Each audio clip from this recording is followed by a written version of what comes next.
All right, back with the Last Bolt podcast. We got our guest Andrew Henke, like the handkerchief, from Levver. So I always start with just tell me a little bit about your background, where you grew up, and we'll dive in a little bit about what you're doing, and then we're just gonna go anywhere. That sounds great. Thanks for having me, Steve. I'm from Minneapolis, Minnesota, so Midwest kid, born and raised. Uh, Went to the Air Force Academy for college. Didn't really know what I was getting into, but was a recruited basketball player, so went there, played Division I basketball for 4 years, and then I graduated and had to go into the Air Force. So I was an officer there for 7.5 years. I was what was called a contracting officer, so sort of like the business arm of the Department of Defense. And then after that, I was an entrepreneur since I was a kid. Like I was the kid selling, like snacks out of my backpack on the bus, sort of guy. And then, yeah, I got out of the Air Force and just became an entrepreneur. Went and started a business in Los Angeles with a few other people called Sports Academy. And then from What was Sports that? Academy, it was really fascinating. It's a facility, number one. It's like a sports training facility. The concept behind it was basically uh, professional sports teams have these training facilities, practice facilities that they go to, and they're these incredible places. There's like world-class medical, there's world-class psychologists and sort of like mindset training that goes on there.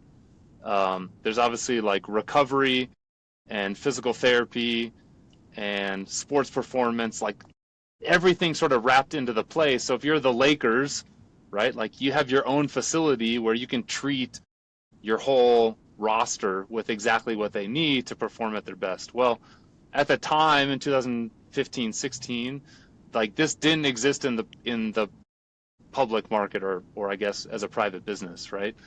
Um, and so if you were a high level high school athlete or college athlete or even professional athlete in the off season, you didn't have a place to go that provided the same thing. And so in a lot of respects, and we would use this analogy, like we were the four seasons of sports. And so it's in the Thousand Oaks, Calabasas area of Los Angeles. Still there, still doing very well. If you're watching like NBA draft prospect videos on Instagram or something right now, there are tons of them at Sports Academy because it's where Yeah. Okay. lots of agents bring their clients to train to get ready for the draft. That was something I built, that whole program for the NBA and NFL. Really? Okay. Wait, Yeah, time out. yeah, Because, yeah. well, we I don't know if we've ever talked about this, but I'm a big NBA fan. Big W with even though Anthony Edwards on a little minutes restriction. Well, that said, that I can never say his last name. Wembanyama, the whole You're ejection. close enough. I was a little Vicious concerned you guys elbow. might lose that game. He needs to get Yeah. suspended for at least a game. Yes. I am the guy. I still watch.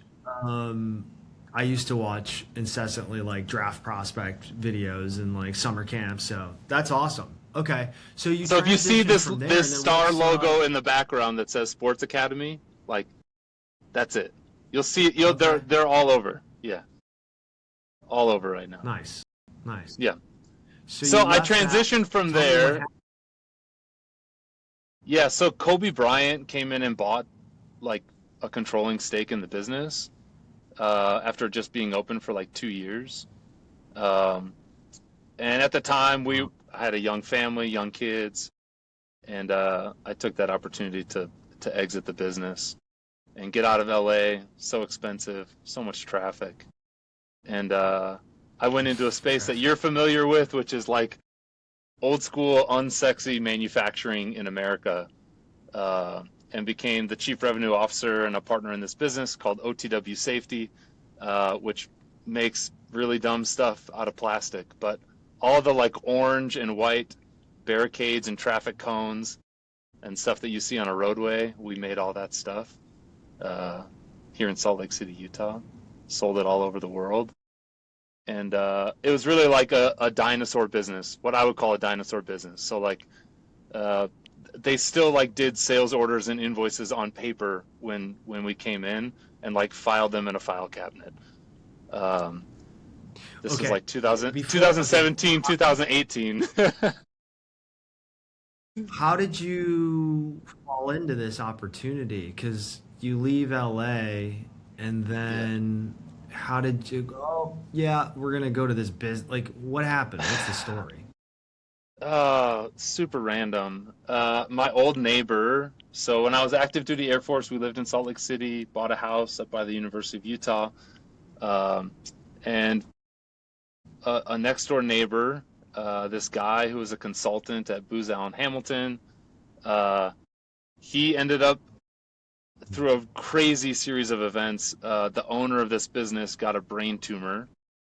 He was really good friends with this guy, and the Gosh. guy, like the day before he went in to have emergency brain surgery, like wrote a letter saying, "Hey, if I die, Leo gets to take over the business." Uh, and so Leo basically took over the business while this guy had these brain tumors removed and like couldn't run the business. And he actually like survived. He's still alive. Mark, he's still hanging out. Oh, Great guy. But he realized after the surgery, like, I don't really want to run this manufacturing business anymore. Like, my life on Earth might be shorter than I expected. I want to do like passion project stuff. And so he just sold the business to Leo, my neighbor. And when I was in LA and we were going through the process of potentially selling the business, uh, Leo just called me one day and was like, "Hey, I think I'm going to buy this business. It's super quick. Uh, I need like somebody to come run revenue for me. Uh, there's so much work to do on like the back end of the business and financing and figuring out manufacturing and logistics. You want to come in and run revenue?" Like the sales team is like, there's a marketing person and two inbound salespeople that are order takers basically. But like this business has tons of potential, you know. Uh, so that's how it came to be. I said yes. And how? So, yeah, what was? If you're willing to share, what was the sure. size of the business then? How many employees, and how did you? I kind of know the ending of the story, Yeah, but for yeah. the audience, like walk me through what happened. You get in there, and they've got no infrastructure. It's a really small like family run business, like owner run business, which I know you all are in the space of. Um,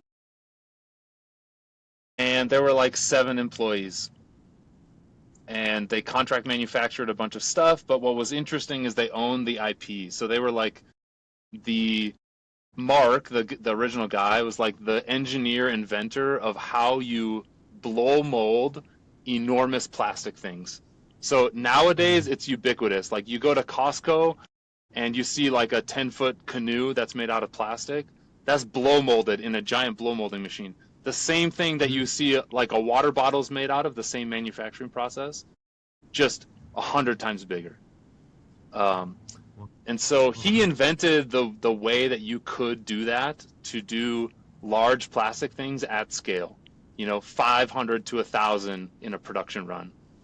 And that was like a real game changer because at the time you could really only rotationally mold big plastic things. So you see like big holding tanks and things like that. They're typically rotationally molded, which means like the plastic gets melted and put into this mold, and then that thing spins around on a big like 3-axis thing to spread the plastic to the outside of the mold to create the thing. Well, blow molding is very different. It's the same mold, except what happens is a piece of air sort of blows a big balloon of molten Yeah. plastic. Okay, Right. it's called a paraffin, and that paraffin sort of drops down like 8 to 10 feet, and then the mold clamps around it, and then from the top it injects a ton of air. Actually, not just from the top, like in the sides of the mold and all these different crazy places, like air gets shot in very fast, and that pushes the molten plastic from the paraffin to the exterior of the mold, and then the mold opens and you cut it out and you got a big piece of plastic. Well, rotational molding takes like 30 minutes to an hour to cycle these molds, and you can make like 3 at a time. They're on like this carousel. Where blow molding, it's like boom, psh, blow the air, push the thing out, opens it up, and drops it down. You can do a cycle in like a minute, right? Like really, really fast. So all of a sudden, the production capacity on big things went from, dozens of units potentially a day to hundreds and or thousands of these units a day. Wow. So they own the IP on those molds and how you can actually do that. And then they partnered with a company here called Lifetime Plastics, which again, ubiquitous. You'll find them at Costco, Dick's Sporting Goods, like all the plastic tables and kayaks and coolers, like they make all that stuff here in Utah. And so we basically like built a partnership with Lifetime Plastics to do these giant water-filled barricades at scale. Okay. In these molds. So that's so much more information than you needed to know about plastics manufacturing, but I know a lot about it, so it is fascinating. And because at the end of the day, it's like business 101 there is like how much throughput can you get? And at the end of the day, though, and this is where you come in, we got to sell. Got to sell the product. We can get much better margin and throughput, and we can sell more stuff, but we still got to find customers. And so walk me through, you got two basically inbound guys, right? So you're like, all right, well, we can sell a lot of shit. It's like, all right, yeah. Where do we go? What are the end markets? What do we focus on? And like, how do you come in and come up with the plan? Yeah. So two big signals right away for us were, we were sort of beholden to these distributors, this middle layer of this market, and basically 99% of their sales orders went through these distributors. So these were online resellers. These were people like in the construction space.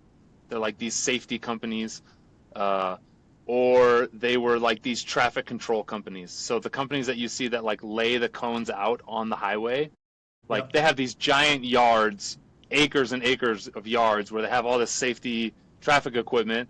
And when they get a highway project contract, like it's their job to place the cones down and put the barricades up. And so 99% of the sales went to like those entities. And the problem with that is like we were just a wholesale manufacturer. We were making them, selling and shipping them to them, and then they were charging retail prices to the end market, to the construction market. And so that fundamental piece to us was like even if we convert this where we're selling 20 or 30% to the end customer and collecting that margin, this is a much more profitable business, right? So from that sort of first principle, then we were like, okay, well, how do we do that? And so the second sort of signal was like, if we just modernize everything around here, like we can also gain immense efficiencies, but we can also serve that first level goal of like collecting more margin and building a more profitable business. So that meant like at the time they had like a terrible website. You couldn't buy anything on the website. You could just get like product spec sheets. It was all geared towards we're a wholesaler. Like if you want to do business with us, send us a note and we'll sell you at our wholesale cost, And so the first thing we did was like, okay, we're going to build a modern website and we're going to build an SEO, an organic traffic plan. And we're going to get to the point where we can build pillar pages around our products. We're going to drive traffic from paid ads to those two. And all of that's possible because we're going to get like $100 more, like way, way higher margin if we sell by somebody coming in through this channel. And then we had to go also think about, well, if we do want to sell to these construction companies directly, right, like the actual end users, how would we do that? So at the time, there were like very little tools on the market that you could go and build these sorts of data sets. Like Zoom Info was kind of around, but in the construction space, like it was pretty limited, except for this one platform called Construct Connect. And this was like a database of all publicly available construction projects that went out for bid on the public market. And so we took that and we actually like hired this consultant who was a machine learning engineer, and we brought him into this giant database where there was like 120,000 construction projects at any given time happening in America. And you could actually drill into the documents, like the blueprints of those construction documents or the bid documents. Oh, wow. And you could see in there like where they had requirements for barricades or safety products. And so we built this little tool to scrape every project that we thought like hit our segment. And then we would go build an outbound list of who the estimators were on those projects. And then we just like would call. Like, dude, I was in there, chief revenue officer of this business, but I was making like 200 calls a day. Just, hey, estimator, I know you're working on this project. It looks like you need barricades. Can I get you an estimate? And 9 times out of 10, these guys were like, absolutely, you're doing my job for me. Send me an estimate for this many linear feet. That's the requirement that I have. We'd shoot an estimate over. And it was a long play, really, because you never knew if they were going to win the construction project. You didn't know if their bid was low enough. You didn't know if they had competitors there. But at least we knew we were in the game. So, yeah.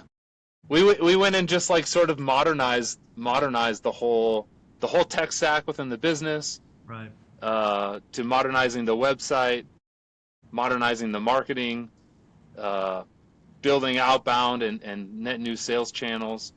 And how much business was it doing around, 7 employees? It can't be doing more than a couple $1 million probably, right? It was like $3.5 million, when we started. Okay. And it probably took a good year, but we increased revenue from like 3.5 to 4.2 or something the first year. But then we like really accelerated the second year. Like the outbound started working, the sort of long tail thesis on like how we would go win work directly started happening. And I think in that second year, like we scaled to like a little over 6 million. And then in the third year, we got to like 10. So we went from like 3.5 to 10 very quickly.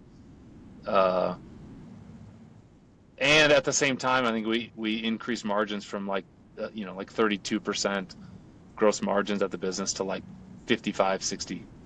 And so the business was making more money, more top line revenue, and making more profit. And that's what everybody loves to see.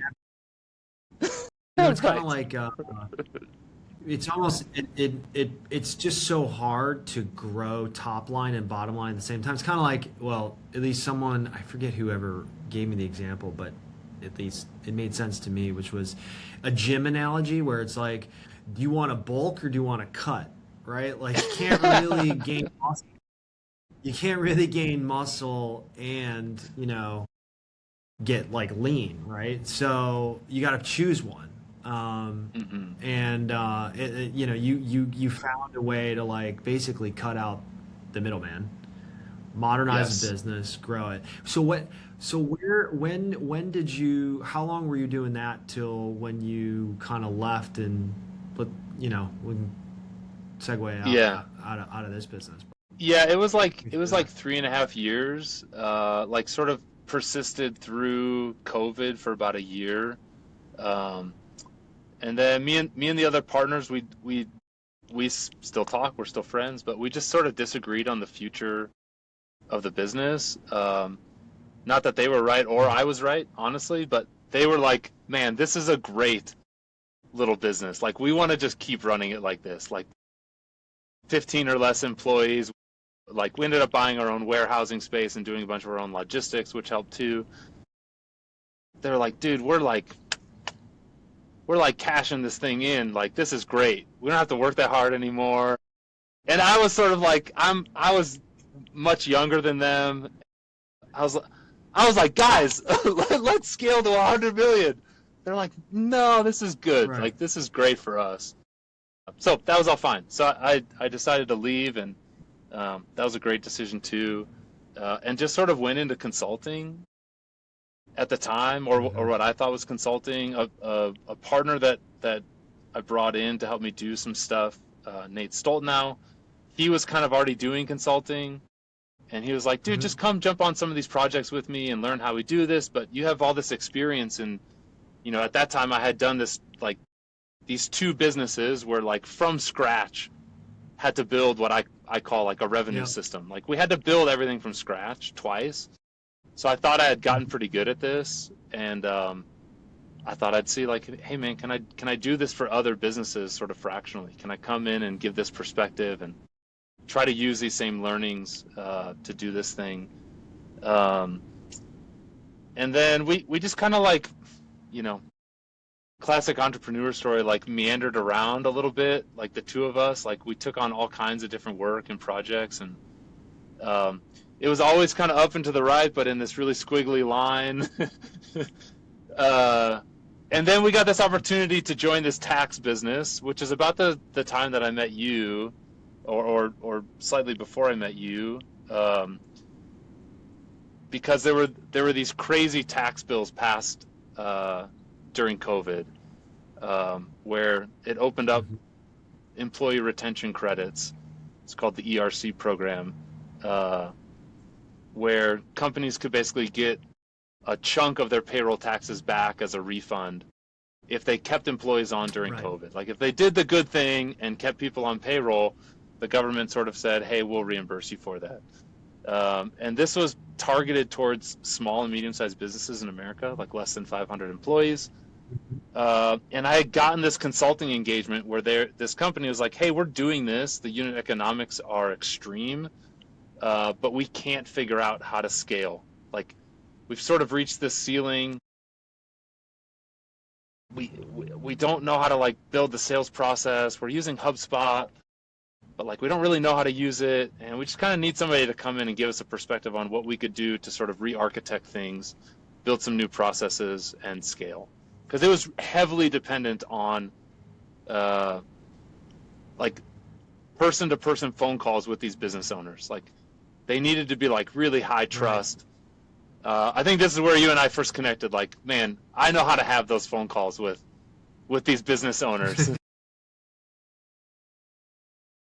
And so, yeah, I came in with Nate, and we sort of put together this roadmap for them in like a month. We flew out to Iowa. We met in person with them for like 3 straight weeks, and sort of architected this plan to be like, man, I think if you do this, like, this can scale almost unlimited. Like, it seemed like the upside was Do you crazy. remember, or I'm sure you do, what was it do, if you want to share, what was it doing in terms of, like, revenue? Because they would get paid based on, like, the owner would pay them a percentage of the amount that they would get in the ERC. Okay, right. Yes. Okay, so it was kind of we a had pay for performance. Pay for performance model, 25% contingency fee. We had this. We had these partnerships with these, like, white glove tax firms, so tax lawyers, not CPAs. This was important. Where they did the actual tax work and signed their name to the amended 941s. They were very good at it, and they sent them into the IRS on behalf of the client. So the business at the time, they were doing like 70 of these cases. They call them cases, like 70 of these ERC cases a month, which the unit economics were like, their net revenue at the time was like 85 grand a case, because these were like $400,000 or $500,000 refunds, right? And so they were doing like 6-7 million a month in revenue doing these cases. The business was like small, like 50-60 employees to do all this work. So they're averaging like $1 million, or not $1 million. Yeah, they were doing very well. They were doing, yeah. They were doing well. Anyways, we scaled in the next. Well, after we presented this roadmap, the business was like, just put all your eggs in our basket. Come and do this thing with us. And so we worked out an arrangement. It was a nice arrangement. Could have been better in hindsight, but we basically, like, put all of our eggs into this basket and just joined this business. to try to scale this roadmap. And at the time, they had just secured like an enormous loan. This hedge fund basically came in and was like, "We believe in this. We'll give you a ton of money to scale this." Wow. So we came in and we went from, long story short, we went from 70 cases a month to 4,200 cases 10 months later. Oh, And for the people out there doing math, this was about 250 million a month in revenue. So we went from a small shop to a multi-billion-dollar tax firm, tax business in about 10 months. Yeah. So how many people were on? Okay. How many people at the time on, let's say there were 60 employees, right? Mm-hmm. How many were pounding phones calling? Was it mostly outbound? Was that the? Yeah, we had Yeah, 800 I mean, you probably had 800 salespeople at one point. Oh my Lanta, Yeah. 800? Yeah, I hired all 20 change- sales managers. Like, yeah. It was wild. Like, people think that Nuts. they've experienced hyperscale, Okay, so but nothing compares to this. It was that's, crazy. I mean, yeah, okay. I mean, it's a no-brainer too, sale, right? Like it's like, dude, or gal, you need to take advantage. They're giving you free money. Let me just take a Yes. little cut, my man. We We'll called handle this it. selling free Oh. money. It was Yeah. literally okay. So you go like a rocket ship. Did they end up getting Yes. acquired? Like, does the company get okay? So how No, long they was still that? exist. Like, What happened is the IRS and the US Treasury were basically like completely taken off guard that companies like ours started to exist. Like they had nothing like this had ever happened before, really. And they didn't plan on that much money leaving the Treasury. And so they literally like shut the program down. You can go look up these news articles, but Danny Werfel, the IRS commissioner, who I will not say anything bad about. We love the IRS. Like he kind of illegally turned this thing off, even though it was a law on the books of the U.S. Congress. So, yeah, the business wow. downsized Oh my dramatically. We yeah. downscaled as fast as we upscaled. And then when that run was done, Nate and I just sort of looked at each other and we were like, okay, that was awesome. Number one, that was the most fun I've ever had playing business. But we learned so much about that process, both like the scaling and like what it takes to go that fast and the systems you have to have in place to do that. But then also like what it was like to run and manage like a truly enterprise scale sales org, really big, complicated sales org, and RevOps. Like, how do you build the tech stack? How do you integrate it? How do you keep people accountable? Everything along those lines. I mean, just the training, because you're probably hiring like 25 starting a day or something. And you got to make sure that the training's tight. And what does success look like? They don't always work out. And you said you hired 20 sales managers. What did you? Because it was going so fast. Like, my question's always around like, how do you maintain quality with going so fast? And then do you go outside of, okay, hey, well, who's the, ideal profile for this sales manager? And do we have to go outside do we go to a different end market? Like it's a pretty quick set. Like, what do you, Yeah. it's crazy. So number one, what we learned was that one of the most important things that you can build into a revenue system is observability. So the same way that people talk about observability into their software, right? we were like, well, we need to build observability Right. into the org and the process and the tech stack that we're running the business on. And by doing that, in this way that we learned, which was, I can get into this whole concept of how you should do this at some point later, but it's this idea of like, well, there are fundamental things that I need to look at. We think there's three fundamental things. There's volume, so how well are you doing putting net new pipeline in? There's conversion, how well are you moving it through your pipeline? And then there's value, like how much am I getting out at the end of this thing? And so we took that and we said, well, on what time scales do we need to measure those things? Well, we need to measure the day-to-day, like real time. How do we do that? And then we need to measure the directional sort of time scale. So week over week, month over month, we need to look at that.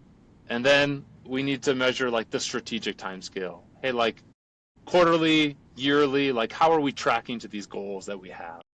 And we had really big, ambitious goals, you know.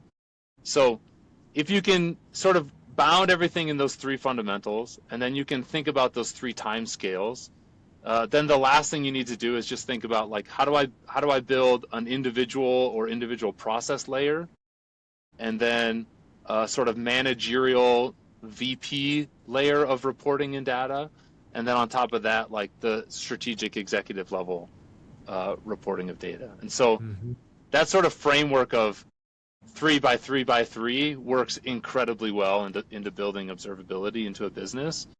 And when you have that, like you really build the ability to have your hands on the levers. This is why we call our business Levver, because you can then see like in minute details, like, hey, how is this manager doing versus all of the other managers? Or how are these salespeople doing versus the rest of the people on their team?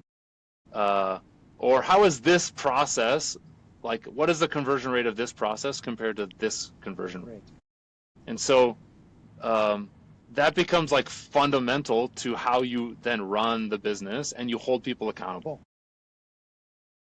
And so that accountability layer sort of stems from building great observability and reporting into the business. Yep. Wild. Okay. Well, jeez, awesome. So obviously that was a ride. You leave, and then I mean, I guess let's kind of kick it off on. It's a good thread to talk about whether you are preparing to scale this observability. It always comes back to data. You need to be able to have a clear understanding of what the heck is going on inside the house. Yes. And maybe that's a jumping off point to talk about like why we're here on just AI and how is a business supposed to be, what is a business looking like today, that what does it need to succeed in a new world, you know? Yes. Maybe that's the right question. And maybe before we kind of go into like the BD of that or the philosophies that how you're thinking about it. With Levver, like what typical problems do you see in a business? Because you're probably helping early stage where you're like, hey, if you were to start from scratch or zero, here's how you should build it. Or like, what are the patterns to be cognizant of for when I'm going to get to the stage? Because walk me through the typical size company that you're working with and like, hey, guys, before you get here, make sure you don't do this. And then the second part of we can get segue into, all right, but if we are starting from scratch, which are two separate things, like what do we want? How do we, what's the foundation we want to build off of? Yeah, so it's hard for me to nail down the size, especially I think today, leading into your question of like, what does a future company look like and how should you structure it? Because we're seeing that like founder-led sales can extend much further into sort of like the revenue maturity of a business because AI can really help in a lot of these areas. But what we see most is like when a company goes from founder-led sales or founder plus like one key individual, and then they either get an injection of capital through an additional raise, or they get to the point where the revenue is big enough where they can invest in sort of more sales. We see like a fundamental break. Why do we see that break? Well, because the founder built the system to work around them. Like they built it to work exactly for them.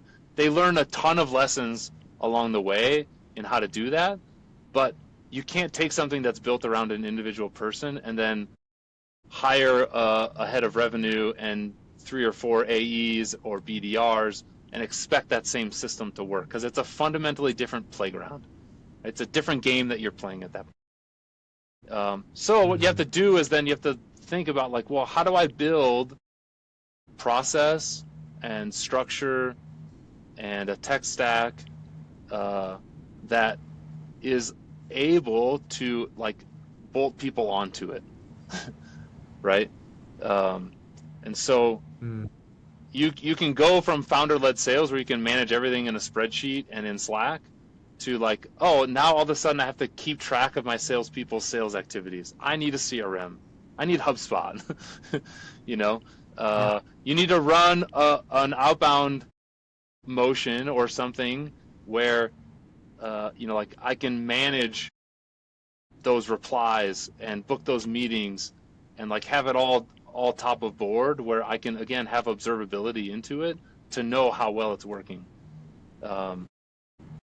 I need to basically turn my lens to like, this is how my process worked and what all the funnels were that were a part of it, to I got to orchestrate and build this system of processes, and all those processes have to sort of work together and loop back together to make it as effective and efficient as possible. So I can give you an example of what we're doing in terms of. So I had never had experience with HubSpot because my last business we had built our own CRM, right? But when you have and we don't sell a widget, which is I think a lot more structured of a sales process. But one thing I didn't have experience with is when you have a long sales cycle, I'm just going to call it an enterprise sale. Sure. You know what I've noticed is it's kind of it's harder to create a clear sales process that's 12 months to 18 months long for me, right? Yeah. And let me take one step back too. So what do we have right now? So we're an outbound, we do two things. We do an outbound motion where we use Nooks for the dial, automatic dialing, where you can call people, right? Just for everyone to know.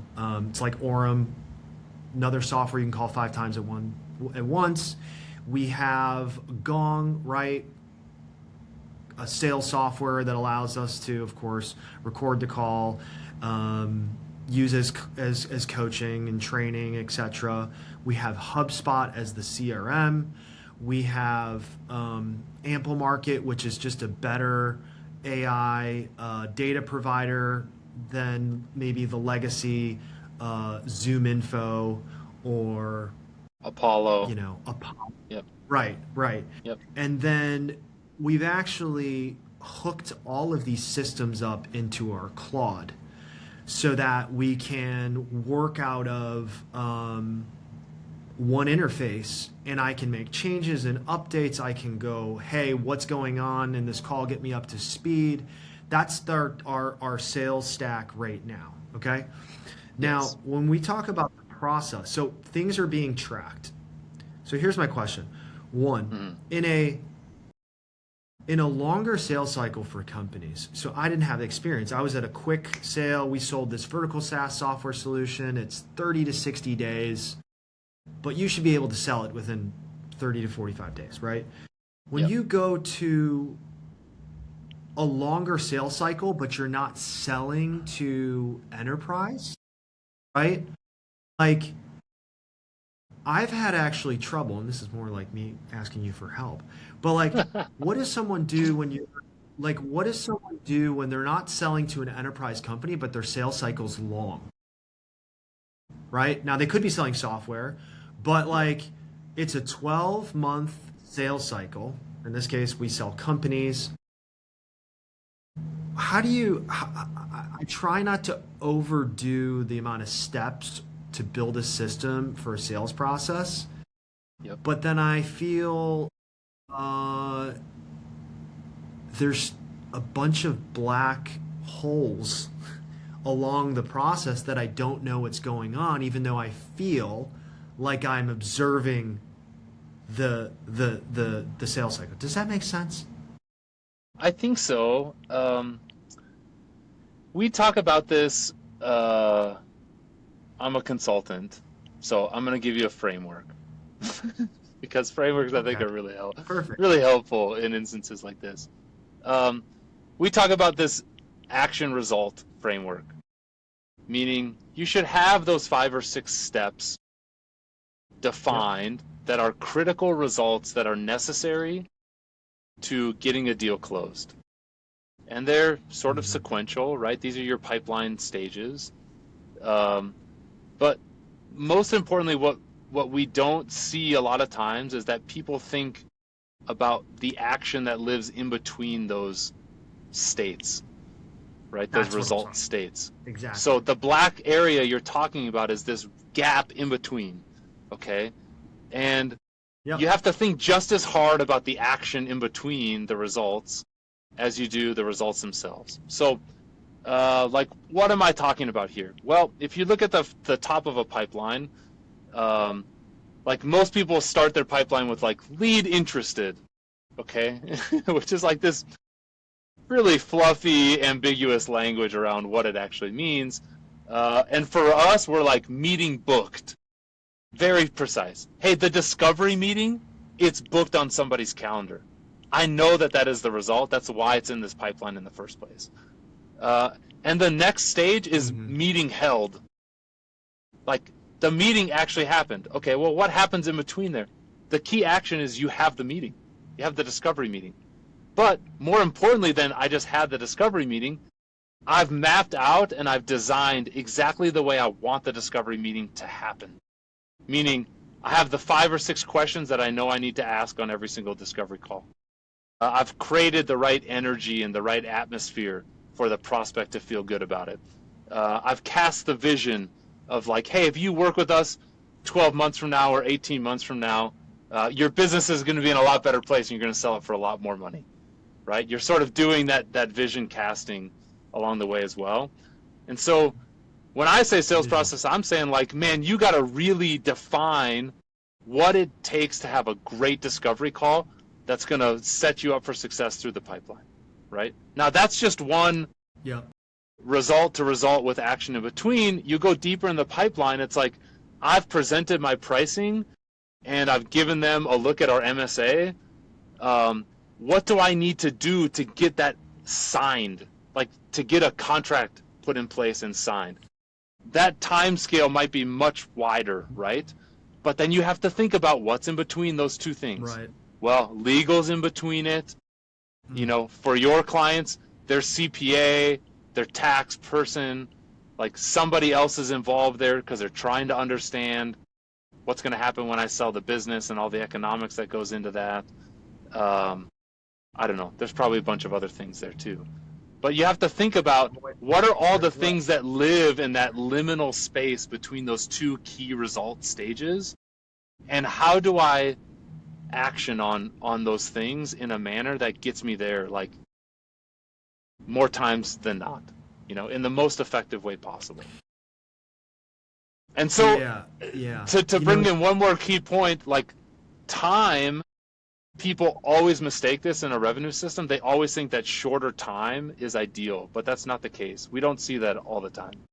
Once you build good Mm. observability into your process, into your system, you'll find these areas where you're like, you know what? In order to do all that stuff in between here, it takes this person a lot of time. And sometimes that time is a good Mm. thing. Like it allows things to marinate, or it allows them to go through the diligence that's necessary to create the type of customer that signs that is like the best customer possible. from once they're signed Right. and beyond, right? And so, um, anyways, I just want to introduce that idea of time as a variable, and that time That's being a really shorter good. isn't That's a always the very. best thing for conversion or value. It's funny that I don't know, it's funny because when you're used to a system that I had built that's so quick, it's so easy to test and know what works and what doesn't. Yes. When time is, it's not like these people have been thinking about selling their business for probably 5 or 10 years and they just don't do it, right? But yeah, that's helpful. Okay, so maybe it's also we can. I want to kind of touch on a couple things. One, when you help folks go from founder led to all right, we got to build a revenue system, right? When do you think it's time, right? And should do you think that, hey, set up the system of observability, the software stack or whatever stack you need before, Yep. is that the typical playbook? I would think so, but yeah, I mean, maybe you can help, like, walk me through that because I think that would be helpful for the audience too. Yeah, we just like to go through a discovery process first, and we tell Mm. people like, I know you want to move fast, but again, for us, this is an area where we think slowness actually helps, where we sort of methodically get into a room with you, so to speak, and we uncover all the dead bodies. We look at all the bad stuff and the good stuff that's working and not working. We view it all through a lens of like non-judgment. Like, hey, it's not. You don't have to feel bad about Mm. these things being bad. They just are what they are. And if we can look at them for what they are, then we can probably work towards fixing them without holding on to bias and ego and all that stuff. Um, so that process is really helpful because you get in and like these people are experts at running their business. They know their market, they know their customers often. They have all these great intuitions and insights, but oftentimes they've gotten to these places where their perspective on them is skewed or the process they're running, like they hold too tight to it, they're unwilling to change from it, uh, stuff like that. And so that discovery process that allows us to sort of come in and map out everything that currently exists and why it exists, right? And then you take Mm. that and your goal is to transform that into that future vision, at least for us, to be like, okay, if all of this existed in a better form, how would we get from where we are now to that better form? And so that's when we get in and like sort of collaboratively design with these businesses, like what would it look like to take on that better form? How should we run it? What people should we have involved and where? What tech should we have involved and where? And how can we start to like sort of transform from this old way of doing things into this new way of doing things? And through that, process, we're like actively thinking about building observability in along the way. And then the extension of observability for us is what we call controllability, and that's looking at all those actions in between these key phases, like you have your hands on the levers in a control room and saying like, okay, what are the controllability measures that then we can have, and how would we run them, you know? Um, Yeah. so that's sort of the process You know, for us is going through that, and we find that it's as much a process technology change as it is a mhm. psychological change within these businesses. Yeah. There's two things I was going to say. One, and I think this is important that, the difference in the positioning is you're selling a system on what a future state is, but you're selling the system. And a lot of times consultants try to just find a problem and then offer a solution, but the system also, I think, is more durable and it's more, I want to buy a system. That's probably why, like, EOS, right? What is it? Entrepreneurship Operating System is a very, um, yeah. interesting thing for a lot of people because it's like I want a system because system sounds like it's more durable, it's more consistent, it is something that I can control better. Um, Interesting. The second thing is I think the hard part, which is always change management. So I'm curious, we work with folks who the change management of trying to help a blue collar, 55 and older, just a bit older folks to have the why are we doing this even? And like, what's Mm-hmm. the motivation to like do the change? Because it's so hard to change. So do you So typically hard. work with startups, which is just easier? Like who's the typical, and then how do you help solve that? Because it's more of the mind games that you have to help them get around probably the why and you know the change Yes. management's so hard.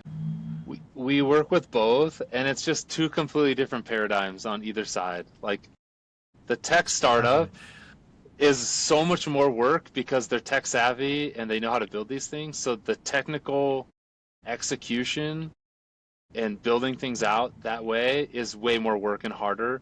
The psychological Mm. change management's less because they just have way lower barriers and hurdles Right. there. They're like, no, we're Yeah. we're built this way. Like we're ready for changes all the Right. time. You know. Um, Right. Right. Right. on the other end, typically the building out of these processes in the tech stack is not that hard. But the No. psychological aspect of changing multiple layers within the business, aligning people to the same Hmm. goals, uh, the toughest one is always um, a lot of these businesses don't have a ton of discipline and they don't have a ton of accountability, we find. And so Right. it's like taking the sales managers and teaching them how to hold people accountable, and then looking at the employees that they're holding accountable and be like, no, no, listen, this is a good thing for you. This is going to remove a lot of anxiety from your workday. Like, you're going to wake up every morning and you're going to log in and you're going to know exactly what to do, right? Every deal, like, Hmm. you'll know what stage it's in and you'll know what action you need to take to move it and progress it in your pipeline, to use a sales analogy. Um, And on the second paradigm though, you yeah. know, do you have to are you ever doing anything in person? Because that's always a little bit harder to convert them to okay. Yeah, we Zooms are index one thing. highly I'm just on in curious. person. Highly. Like Yeah. we want to get Right. on the road and go travel to your office and be in person. Actually, my partner Nate right now is with a little team of 3 or 4 guys. They're in Des Moines, Iowa, doing a net new tech stack integration implementation today. Like they're turning on all the new systems today. With like a $100 million a year services company, HVAC, electrical, automatic doors and security systems, all that stuff. Right. So Right. yeah, that's it. That thing is really important. Like I think we've lost our way on being in person and also picking up on Yeah. the signals that you can pick up on in person, like people's anxieties and tension and also joy. you know. Uh, Yeah. so Yeah. I think it's I, super important. we were watching. Sorry about that. Uh, Sorry to cut you off. We both are on the same page that in person we're still a little old school, but that it really matters because it's actually more efficient to get on a plane sometimes, do the in person to get the buy-in, the excitement, and it's the buy-in to say we're gonna change. And sometimes you can't, we're still human to manufacture that excitement across a Zoom. It's it's a quick fix. It's not like when someone can tell you're being genuine and authentic and really just, hey, I want to help. Like, Yes. excuse my language, but let's fucking go, and get excited. Yes. Someone knows that you're really, really excited and that you Yes. genuinely want to help. And so I think that goes because again, change is scary. Humans fear what they don't know, and so sometimes that second paradigm that we're talking about really needs the hey confidence of like, hey, dude, I got you. You got this. Like that's really what can get them over the edge.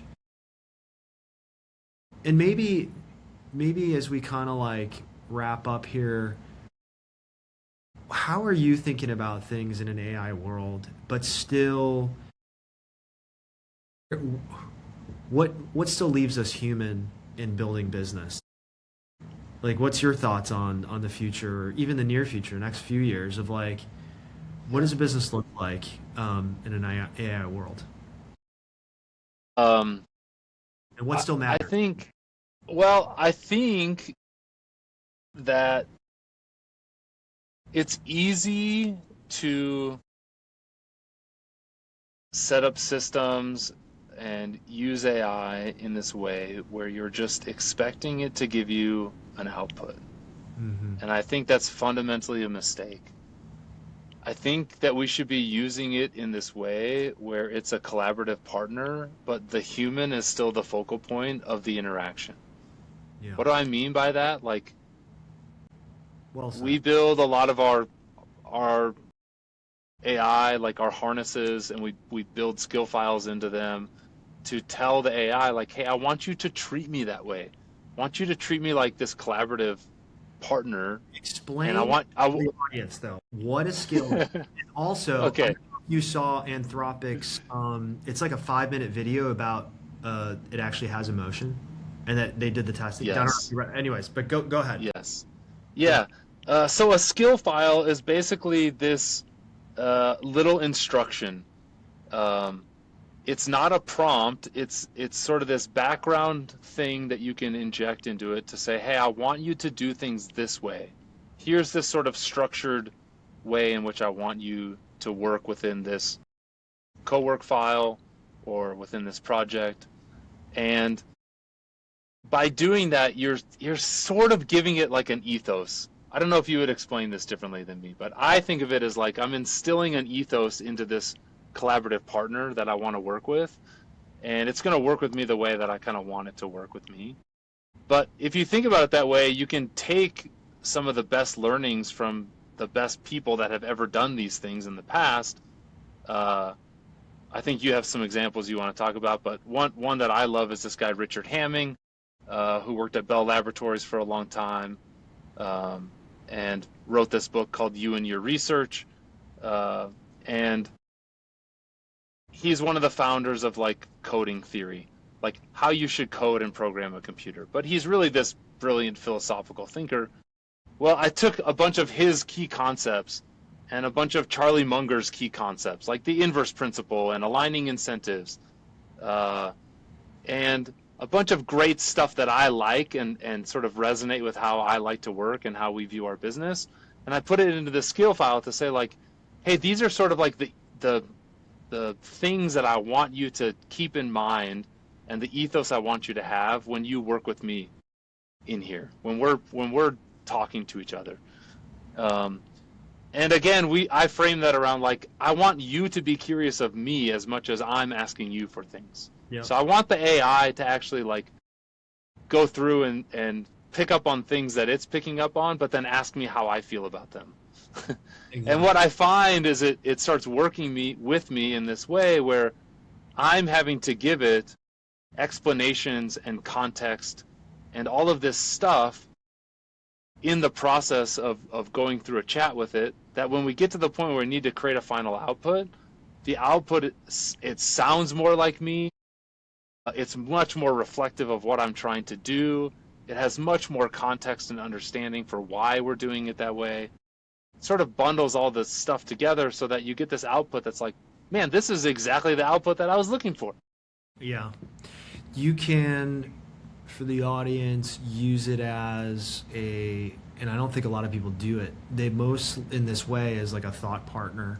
And that thought partner can be from a marketing standpoint. I have a skill that is for Hermosi, right? So I downloaded Yes. his a couple books, and everything that he's put out there.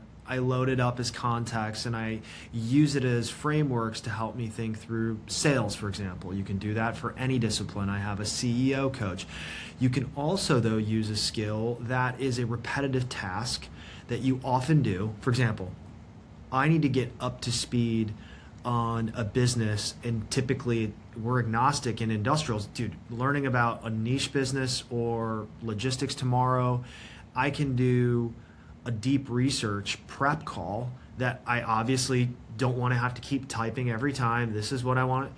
I just do the skill and it'll go research and bring back what information I need and get better and better, right?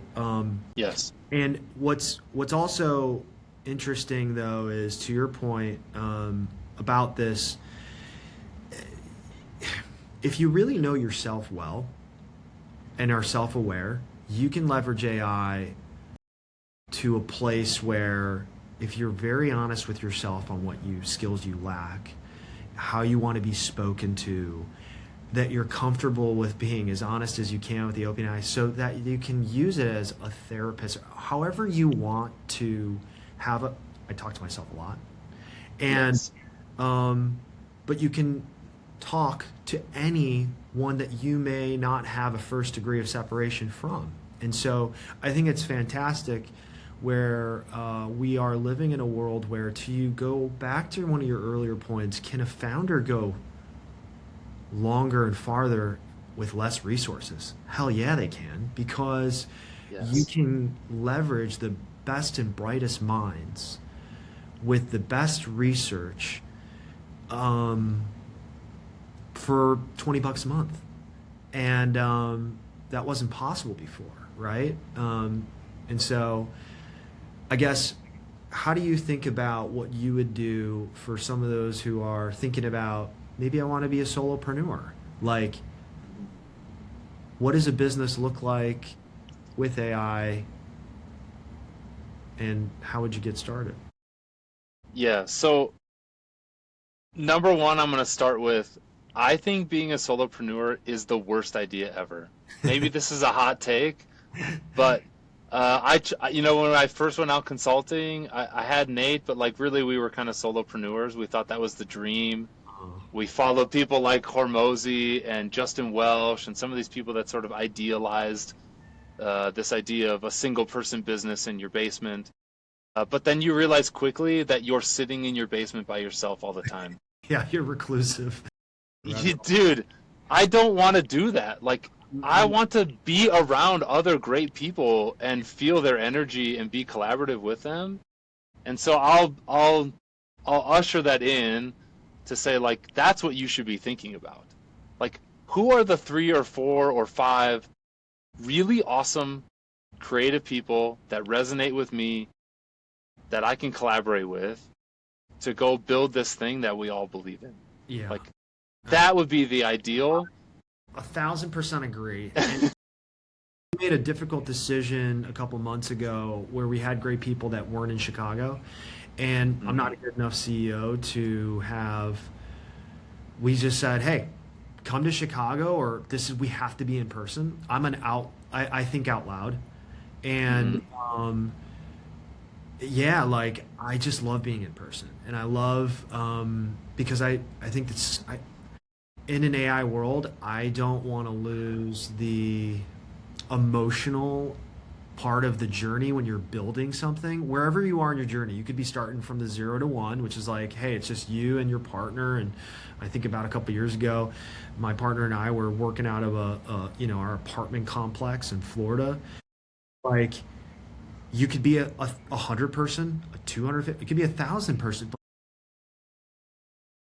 That in person and the emotion that you get when you're building, right? Even if you're a company like Google, which is God knows how many employees, or all these Mag 7, they're still going for the gusto. They're still building and they're still excited, and like, being in person, man, there's a reason why, like, SF, and you can say what you want to say about there or New York, but it's contagious energy. You just can't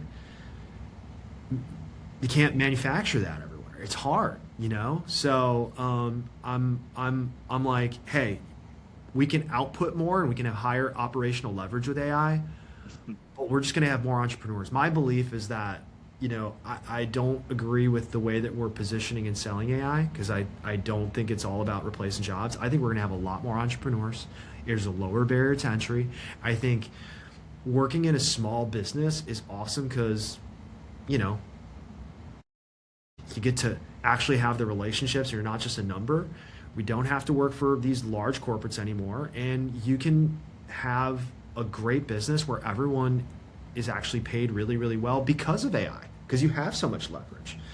Yes. So listen, I think I think this is a good note to kind of tie a bow on this. What any lasting thoughts that you wanna put out there? Um, yeah, I think the lasting thought there is if you're a business and you didn't build the business that way, right? Mm, Maybe you've been in business for 20 or 30 years, right? Uh, you're not AI native. You haven't sort of structured it the way that we've been talking about it here. I think you need to sit down and have a real conversation with yourself if you're the owner of one of those businesses to be like, if I'm gonna continue running this business, what do I want it to look like? And am I willing to make the hard decisions? Even like something like that. Like we're gonna downsize, but we're gonna downsize and have everybody be in person. Right? We're not gonna have remote employees anymore. Um, yeah, I think you need to sit down and like really have a heart to heart with yourself and be like, how do I want to do this in it sounds kind of woo, but like the highest vibrational way possible. yeah. You know? Yeah. Well, I'm going to steal today because I really like, I mean, it would be our Hormozy, like selling a vacation, but the vision casting and getting someone Hmm. to think about what the future looks like and what needs to be true, whether it's the revenue system we need to build, whether it's the continuity that my business needs to be a smooth transition to the next chapter, or how do we just last another 20 years even if we're not transitioning out, right? Like, and I am a young entrepreneur because things are just moving so quickly. So Yes. the vision casting is one I'm going to steal, and I'm sure for many it's a great exercise because you know what, entrepreneurs, and I'll just say this last thing is a lot of folks just are always working in the business and not on it, and they don't just pause for a moment, go to the 30,000 feet view and just say, huh, what do I want this to look like, and Yes. what needs to be true. Yes. I would say two things you should do every week. You should do that. You should bookmark 2 hours to do that every single week. Mm-hmm. And then you should also bookmark a period of time where you and your co-founders sit down and you just think about what are the biggest problems and obstacles in my business. Mm-hmm. You know, 100. what are the 3 or 4 things right now that we absolutely need to solve? And just getting in the cadence of doing those two things repeatedly, like as a disciplined practice, probably makes all the difference. How can I, you know, we have, and we're not trying to do any revenue systems. We're just trying to get the data documentation together to get it prepared. Yeah. How can I get people connected to you? How do they reach you? Yeah, so you can help. They can email me directly, andrew@levver.io, or you can just go to our website. It's a simple form there you can fill out and get a hold of us. We'll get back to you extremely quickly. Um, yeah, Awesome. easy. You can go Awesome. find me. I'm easy to book a time with. I think you can book a time straight from my LinkedIn profile. So Perfect. try to make it easy on people. Yeah. Thank you. Awesome. Well, thanks a lot for coming today, and until next time. Until next time. Thanks, Steve. See ya.